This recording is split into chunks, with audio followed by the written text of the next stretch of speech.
Bom, o jogo político está curioso, né? Hoje, a expressão que alguns analistas do Senado utilizavam é que a gente vai ter o primeiro caso de auto-impeachment da história da República. Ou seja, os bolsonaros estão caminhando de tal maneira que eles próprios estão criando as condições para o impeachment do pai. É inacreditável a quantidade de asneira, de besteiras que fazem. Já estavam isolados, já tem um controle sobre eles em várias áreas aí, né? Na Câmara, o Rodrigo Maia toreia eles, não dá essa liberdade para eles. O Supremo hoje teve um ponto relevante aí, mas é um fator de contenção também. Agora, hoje, com essa implosão do PSL aí, a base leal a Bolsonaro cai para 26 deputados. Mas não apenas isso. Quer dizer, o que leva? Você tem o PSL, o Partido do Presidente da República. E você tem o Bivar. Esse Bivar é interessante, o presidente do PSL. É uma raposa velha, antiga, ligada em futebol. Era o homem do Ricardo Teixeira para o Nordeste. O Ricardo Teixeira não ia no Nordeste, então quem fazia todo o trabalho era o Bivar, que é ligado à sociedade pernambucana. Assim, é um malaco, para usar a expressão. O cara esperto para chu. Ele tentou lá atrás, aí, tentou entrar no mercado de aviação. Ele tem uma história longa aí. Agora é um sujeito temível. Então ele consegue, como presidente do partido, mas em cima aí das verbas partidárias graúdas aí, ele consegue vencer os Bolsonaro hoje aí na definição da liderança. Ou seja, o Bolsonaro ele não tem articulação, os filhos são translocados, né? Não tem articulação para manter o controle sobre o seu partido tendo a caneta de presidente na mão. Então, com isso, você começa a criar. E daí você tem esse uso da Polícia Federal em cima do Bivar, com o Bolsonaro sendo previamente informado disso pelo Sérgio Moro. Tudo isso leva a um confronto, não é contra os adversários, é no campo do Bolsonaro.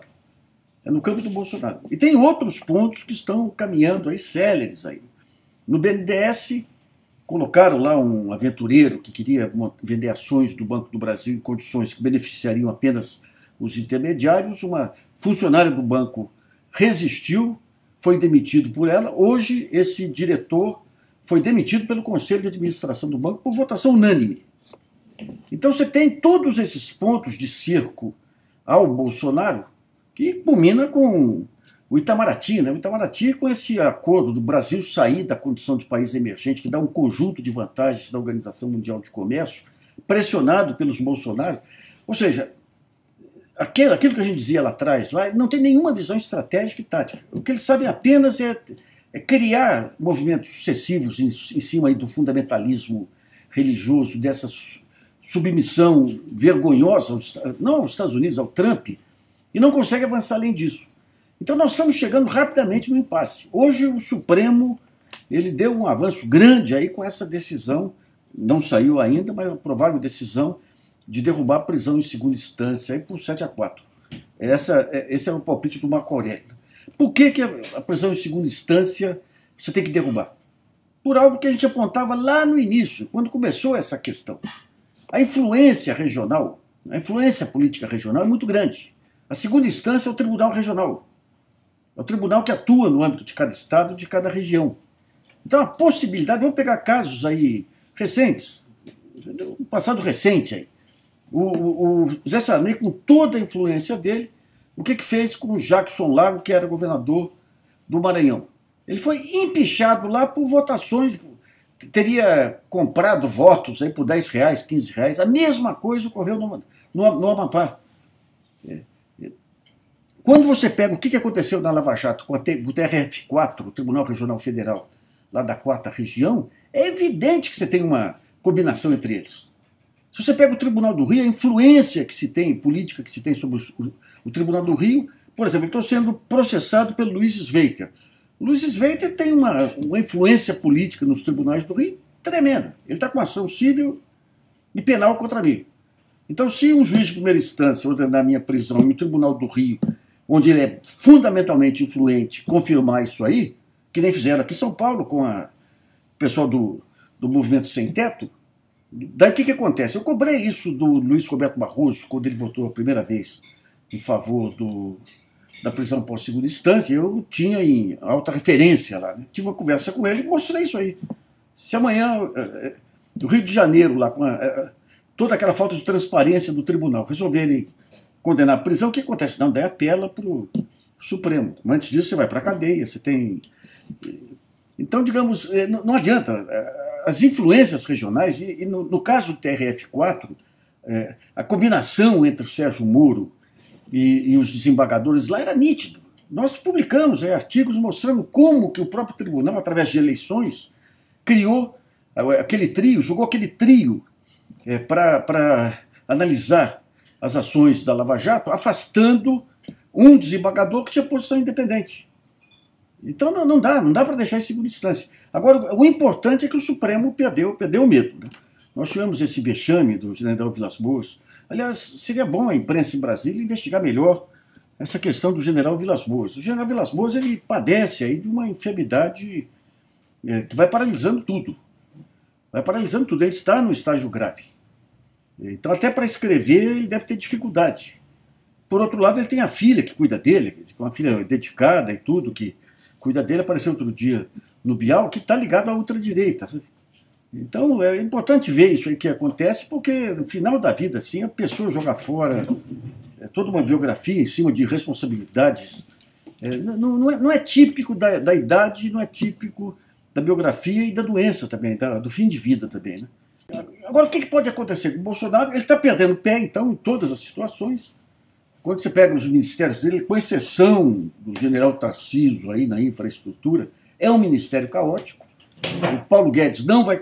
Você vê que coisa inacreditável, né? Todas as projeções aqui com um ajuste fiscal em cima de uma recessão, coisa que nem um país racional faz, né? Então aí você pega lá o secretário do Paulo Guedes e fala, não, estou com uma intuição que o ano que vem podemos crescer 2,5%. Intuição. O FMI baixando projeção, mercado baixando projeção, todo mundo baixando projeção, ele está com uma intuição. O outro tal de Carlos, não sei das quantas aí, que vai num encontro aqui de indústria e fala, não, a grande vantagem é que nós vamos destruir o modelo comunista. Gente, então o Paulo Guedes não vai entregar nada do que poderia salvar o Bolsonaro aí, que seria um mínimo de recuperação da economia, né? Então, qual vai ser a reação do Bolsonaro? Esse é um ponto que tem que se pensar com cuidado. Você pega as Forças Armadas, o que o general Vilas-Boas colocou, não ecoa. O alto comando é profissional. Até agora tem demonstrado profissionalismo. Agora, o Bolsonaro, ele tem tropas armadas, ele tem as milícias dele, que são as milícias do Rio de Janeiro. Você pega essa questão da importação de armamento aí, para beneficiar diretamente as milícias. Tem ruralistas aí que ele passou a armar para todo lado. Tem o baixo clero das polícias militares. Você viu aqui em São Paulo o que ocorreu aí com aquela diplomação de sargentos aí, o pessoal puxando aplausos para o mito, vaiando o submito que é o Dória. Então, digamos, a atuação, agora são pessoas que atuam, grupos que atuam ainda de forma descoordenada, apesar aí dos WhatsApps e das redes sociais. Então pode ser que, decepando a cabeça da serpente, o resto se disperse aí e fique restrito aí a violências locais e pontuais que podem ser combatidas depois pela polícia. Mas, de qualquer modo, é um ponto a se analisar. Os Bolsonaro não vão... Eles estão caminhando para se tornarem totalmente disfuncionais politicamente, não conseguirem agir politicamente. Eles estão o auto-impeachment aí, como foi dito, e, por outro lado, não vão cair sem fazer nada. Então vão tentar a tacada seguinte, que é apelar aí para um aprofundamento do estado de exceção. Mas, por outro lado, as instituições começam a ganhar autonomia e começam a reagir contra isso. O Supremo, hoje tem, apesar da visita dos 3 ministros aí do Supremo ao Bolsonaro, eu tenho a impressão que o Supremo hoje começa a se firmar, com 10 anos de atraso, mas começa a se firmar. O Congresso também começa a se firmar, já está segurando as loucuras do Bolsonaro. Então, o que resta para ele? O alto comando das Forças Armadas não vai se manifestar. Então, o que resta para ele vai ser tentar, de alguma maneira, nós estamos falando tudo condicionalmente, se entrar nessa sinuca política, apelar aí para tirar as milícias do plano digital e colocar num plano mais amplo aí. Você tem risco objetivo, efetivamente, de você criar grupos armados aí. É o risco que foi por desleixo das instituições quando permitiram aí essa ampliação do poder das milícias, quando desobrigaram, seguraram aí as investigações sobre as relações óbvias aí do circuito Bolsonaro com o caso Marielle. Então, de alguma maneira, vai ter que se começar a ver com cuidado todo esse movimento, porque politicamente, no plano institucional, ele caminha para se inviabilizar.